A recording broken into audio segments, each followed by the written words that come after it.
வணக்கம். நீங்கள் இணைந்திருப்பது உதய டிஜிட்டல் வலையொலியின் இரவு நேர பிரதான செய்திகளுடன். செய்தி தொகுப்பு உதய டிஜிட்டல் செய்தி பிரிவு. செய்திகள் வாசிப்பவர் லிஷா தரணீஸ்வரன் மற்றும் புஷ்கரணி ரவீந்திரன். முதலில் தலைப்புச் செய்திகள். அளவட்டி சிசு கொலையை ஒப்புக்கொண்ட தாய். வவுனியாவில் ஆசிரியர் ஒருவர் சடலமாக மீட்பு.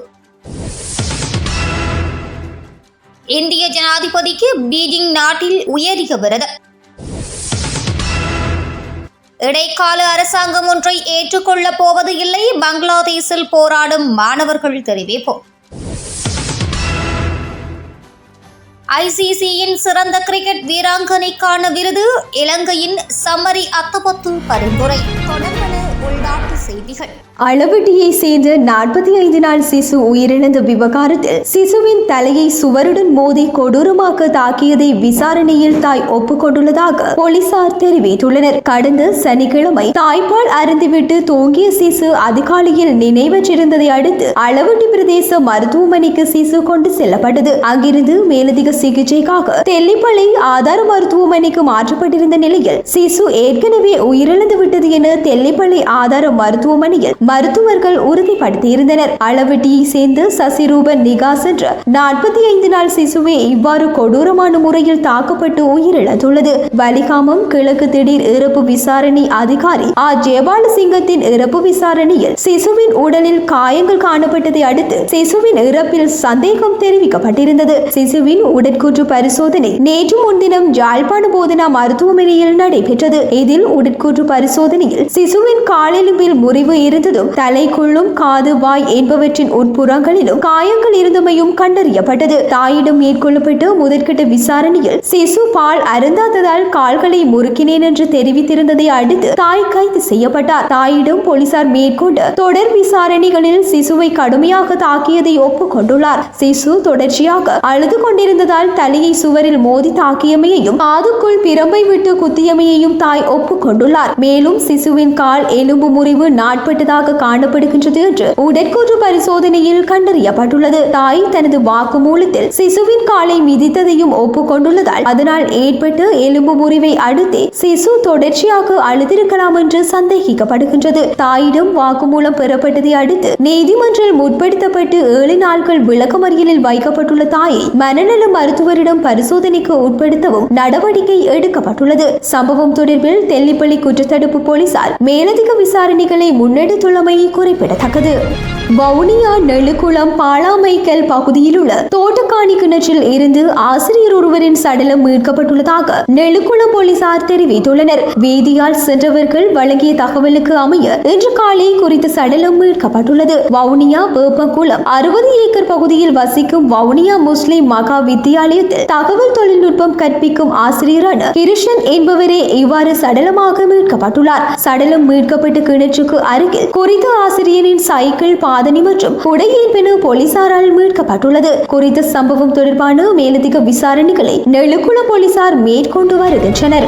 மன்னார் மாவட்ட பொது மருத்துவமனையில் பட்டதாரியான இளம் தாய் ஒருவர் சிகிச்சை பலனின்றி பரிதாபமாக உயிரிழந்த சம்பவம் தொடர்பில் வடமாகாண சுகாதார அமைச்சின் செயலாளரினால் அமைக்கப்பட்ட சுயாதீன விசாரணை குழுவின் விசாரணைகள் நிறைவடைந்துள்ள நிலையில் சம்பவ தினத்தின் போது சிலர் தவறிழைத்துள்ளமை அடையாளம் காணப்பட்டுள்ளதாக மன்னார் மாவட்ட பொது மருத்துவமனையின் பணிப்பாளர் மருத்துவர் அசாத் எம் ஹனீபா தெரிவித்துள்ளார். இவ்விடயம் தொடர்பில் அவர் மேலும் தெரிவிக்கையில் கடந்த 28ஆம் தேதி ஞாயிற்றுக்கிழமை மன்னார் தம்பனி குளத்தை சேர்ந்து பட்டதாரியான இளம் தாயாரான 27 வயதுடைய மரியராஜ் சிந்துயா என்பவர் மன்னார் மாவட்ட பொது மருத்துவமனையில் சிகிச்சை பலனின்றி உயிரிழந்தார். குறித்த பெண்ணின் மரணத்தின் போது சம்பவ தினம் விடுதியில் இருந்தவர்களின் அசமந்த போக்கே காரணம் என குற்றம் சுமத்தப்பட்டது. மரணம் தொடர்பாக வடமாகாண சுகாதார அமைச்சினால் சுயாதீன விசாரணை குழு ஒன்று நியமிக்கப்பட்டு மன்னார் மாவட்ட பொது மருத்துவமனைக்கு வருகை தந்து துரித விசாரணைகளை முன்னெடுத்தனர். குறித்த விசாரணைகள் நிறைவடைந்துள்ளது. விசாரணைகளின் அடிப்படையில் சிலர் தவறிழைத்துள்ளமை கண்டுபிடிக்கப்பட்டுள்ளது.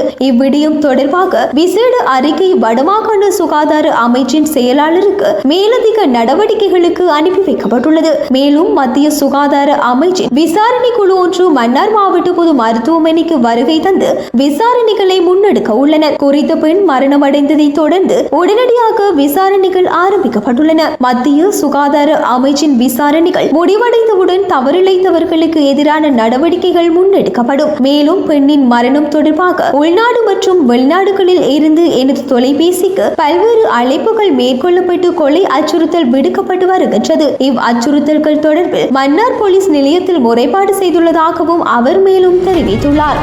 மின்சார விநியோகம் மற்றும் பெட்ரோலிய பொருட்கள் விநியோகம் ஆகியவற்றை அத்தியாவசிய சேவைகளாக அறிவித்து விசேட வர்த்தமானி அறிவிப்பு வெளியிடப்பட்டுள்ளது. ஜனாதிபதி ரணில் விக்ரமசிங்கவின் பணிப்புரையின் பேரில் ஜனாதிபதி செயலாளர் சமன் ஏகநாயக்கு இந்த வர்த்தமானி அறிவித்தலை வெளியிட்டுள்ளமை குறிப்பிடத்தக்கது. சர்வதேச உறவுகள் தொடர்பான துறைசார் மேற்பார்வை குழுவின் தலைவர் பதவியிலிருந்து நாடாளுமன்ற உறுப்பினர் நாமல் ராஜபக்ச விலகியுள்ளதாக தெரிவிக்கப்பட்டுள்ளது. இவ்விடயம் தொடர்பாக சபாநாயகர் மகிந்த ஜாபே அபேவர்தன இன்று நாடாளுமன்றில் அறிவித்தார். இதேவேளை நாமல் ராஜபக்சவின் வெற்றிடத்திற்கு நாடாளுமன்ற உறுப்பினர் பிரேமநாத் சி தொலவத்து நியமிக்கப்பட்டுள்ளதாக சபாநாயகர் அறிவித்துள்ளமை குறிப்பிடத்தக்கது. தொடர்பான இந்திய செய்திகள்.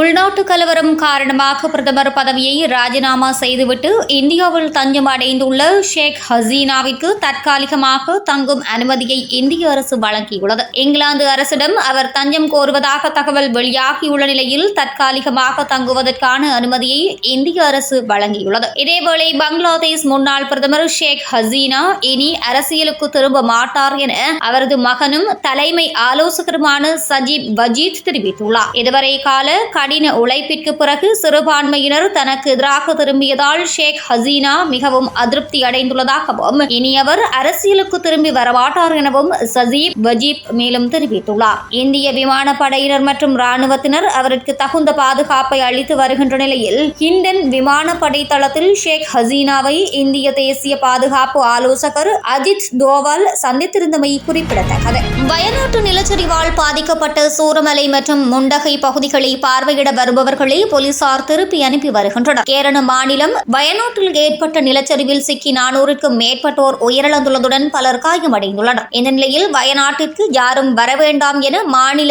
அரசும் போலீசாரும் அறிவுறுத்தியுள்ளனர். மீட்பு பணி இறுதிக்கட்டத்தில் உள்ள நிலையில் நிலச்சரிவினால் பாதிக்கப்பட்ட பகுதிகளை பார்வையிட பலர் வயநாட்டிற்கு வந்த வண்ணம் உள்ளதால் அவர்களது வருகை மீட்பு பணிக்கு இடையூறு ஏற்படுத்தும் என தெரிவித்தே அவர்கள் திருப்பி அனுப்பப்படுவதாக தெரிவிக்கப்படுகின்றனர். மீட்பு படையினர் பத்திரிகையாளர்கள் தன்னார்வலர்களை மட்டுமே வயநாடு செல்ல அனுமதிக்கப்படுகின்றனர். மீட்பு படையினர் தவிர்த்து மற்றவர்களுக்கு அடையாள அட்டை வழங்கப்படுகின்றது. சோதனை சாவடிகளில் இந்த அட்டையை வைத்திருப்பவர்கள் மட்டுமே உள்ளே அனுமதிக்கப்படுகின்றனர். மற்றவர்களை திரும்பிச் செல்ல அறிவுறுத்தப்படுகின்றனர்.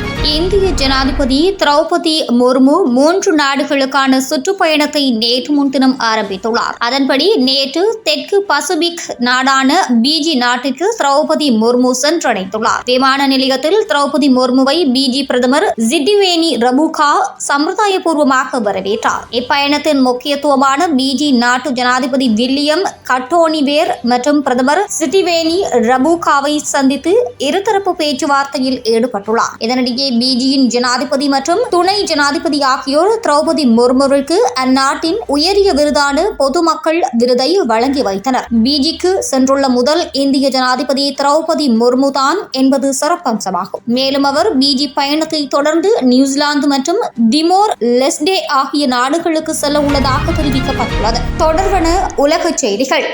பங்களாதேஷில் உள்ள டாக்கா சர்வதேச விமான நிலையம் தற்காலிகமாக மூடப்பட்டுள்ளது. விமான நிலையம் சுமார் 6 மணி நேரம் மூடப்பட்டுள்ளதாக பங்களாதேஷ் ராணுவம் தெரிவித்துள்ளது. மேலும் விமான நிலையம் மூடப்பட்டுள்ளதால் பங்களாதேஷுக்கு வரும் சில விமானங்கள் இந்தியாவுக்கு திருப்பி விடப்பட்டுள்ளதாக தெரிவிக்கப்படுகின்றது. டாக்காவில் ஏற்பட்டு அமைதியின்மை காரணமாகவே இந்த நடவடிக்கை எடுக்கப்பட்டுள்ளதாக வெளிநாட்டு ஊடகங்கள் தெரிவிக்கின்றமை குறிப்பிடத்தக்கது. இடைக்கால அரசாங்கம் ஒன்றை ஏற்றுக்கொள்ளப் போவதில்லை என பங்களாதேஷில் போராட்டத்தில் ஈடுபட்டுள்ள மாணவர்கள் தெரிவித்துள்ளனர். இடைக்கால அரசாங்கம் ஒன்று ஏற்படுத்தப்படும், அதன் பின்னர் புதிய தேர்தல் இடம்பெறும் என பங்களாதேஷின் ராணுவ தளபதி அறிவித்திருந்த நிலையிலேயே மாணவர்கள் அதனை நிராகரித்துள்ளனர். ராணுவம் தலைமை வகிக்கும் அரசாங்கத்தை ஏற்றுக்கொள்ளப் போவதில்லை என போராடும் மாணவர்களின் தலைவர்கள் தெரிவித்துள்ளனர். நோபல் பரிசு பெற்ற முகமது யூனுஸ் இடைக்கால அரசாங்கத்தின் ஆலோசகராக நியமிக்கப்பட வேண்டும் எனவும் அவர்கள் வேண்டுகோள் விடுத்துள்ளமை குறிப்பிடத்தக்கது. இஸ்ரேலின் இலங்கையில் நிலவும் மோதல் சூழ்நிலையில் நாட்டில் உள்ள அனைத்து இலங்கையர்கள் மற்றும் வெளிநாட்டு பணியாளர்களுக்கு அவசர நிலையில் செயல்பட பல தொலைபேசி இலக்கங்கள் மற்றும் வழிகாட்டுதல்கள் வழங்கப்பட்டுள்ளதாக தெரிவிக்கப்பட்டுள்ளது. இது தொடர்பில் இஸ்ரேலுக்கான இலங்கை தூதுவர் நிமல் பண்டார தெரிவிக்கையில், தற்போது சுமார் 11,000 இலங்கையர்கள் இஸ்ரேலில் பணிபுரிவதாகவும் அவர்களில் 70% தாதியர்களாக கடமையாற்றுவதாகவும் தெரிவித்த அவர், எஞ்சிய 30% விவசாயம் மற்றும் நிர்மாண துறையில் பணிபுரிவதாக குறிப்பிட்டார். இதனிடையே தேவையற்ற அச்சத்தை ஏற்படுத்த வேண்டாம் என இஸ்ரேலில் உள்ள இலங்கை தூதரகம் இஸ்ரேலில் உள்ள இலங்கையர்களுக்கு அறிவுறுத்தியுள்ளமை சுட்டிக்காட்டத்தக்கது. தொடர்பான விளையாட்டு செய்திகள். ஒவ்வொரு மாதமும் சிறந்த கிரிக்கெட் வீரர் மற்றும் வீராங்கனையை தேர்வு செய்து ஐசிசி கௌரவித்து வருகிறது. அதன்படி ஜூலை மாதத்திற்கான சிறந்த வீரர் மற்றும் வீராங்கனையை தேர்வு செய்ய தலா 3 வீரர் மற்றும் வீராங்கனைகளை ஐசிசி அறிவித்துள்ளது. ஐசிசியால் பரிந்துரைக்கப்பட்டுள்ள ஜூலை மாத சிறந்த மகளிர் கிரிக்கெட் வீராங்கனைகளில் இலங்கை அணியின் தலைவர் சமரி அத்தவத்து உள்வாங்கப்பட்டுள்ளதுடன் இந்திய மகளிர் அணியை சேர்ந்த ஆரம்ப துடுப்பாட்ட வீராங்கனைகளான ஸ்மிருதி மந்தனா மற்றும் ஷபாலி வர்மா ஆகியோர் பரிந்துரைக்கப்பட்டுள்ளனர். எனவே ஐசிசியின் உத்தியோகபூர்வ இணையதளத்திற்கு பிரவேசித்து இவர்களுக்கு வாக்களிக்க முடியும் என ஐசிசி அறிவித்துள்ளமை குறிப்பிடத்தக்கது. வாஷிங்டன் ஓபன் டென்னிஸ் ஒற்றையரில் ஸ்பெயினின் படோஷா சாம்பியன் பெற்றுள்ளார். அமெரிக்காவில் நடைபெற்ற வாஷிங்டன் ஓபன் டென்னிஸ் தொடரில் பெண்கள் ஒற்றையர் பிரிவு இறுதியில் ஸ்பெயினின் பவுலா படோஷா மற்றும் செக் குடியரசின் மேரி பவுஸ்கோவா மோதுகிறனர். முதல் சுற்றில் 6-1 என கைப்பற்றிய படோசா இரண்டாவது சுற்றில் 4-6 என பின்தங்கி இருந்த நிலையில் வெற்றியாளரை நிர்ணயிக்கும் 3வது சுற்றில் 6-4 என்ற கணக்கில் வெற்றி பெற்று இத்தொடரில் முதன்முறையாக சாம்பியன் பட்டத்தை கைப்பற்றியுள்ளமை குறிப்பிடத்தக்கது. இத்துடன் உதயம் டிஜிட்டல் வலையொலியின் இரவு நேர பிரதான செய்திகள் நிறைவடைகின்றன. தொடர்ந்தும் நாளை காலை நேர பிரதான செய்திகளுடன் இணைந்திருங்கள். வணக்கம்.